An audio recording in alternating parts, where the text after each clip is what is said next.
Ada yang lebih berharga daripada emas, iaitu Random Access Memory ataupun singkatan dia RAM. Disebabkan permintaan yang tinggi, kini harga RAM meningkat lebih daripada 100%. Kali ini kita bersama Abid, 29 tahun, seorang ahli geologi yang pakar dalam mencari RAM. Okay, sekarang kita dekat hutan, kita nak pergi mendulang RAM.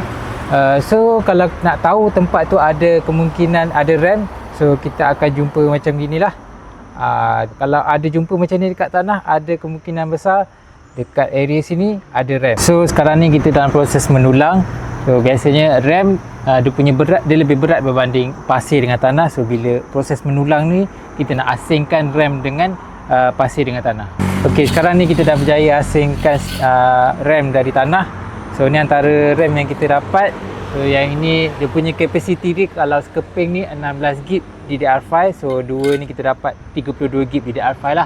Hasil dari mendulang RAM akan dibawa ke kedai komputer bagi penghasilan komputer. Selepas proses mendulang RAM, so kita akan bawa RAM tu ke kedai komputer untuk proses pemasangan komputer.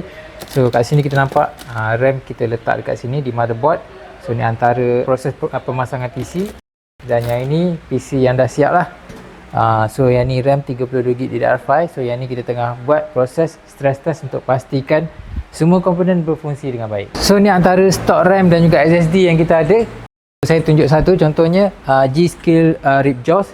Yang ni dia kenaikan dia sekarang boleh dikatakan 100%, daripada harga 600 lebih sekarang jadi 1400 lebih. Dengan kepakaran geologi dan teknologi, anak muda ini berjaya menghasilkan komputer berkuasa tinggi bagi memenuhi pasaran semasa.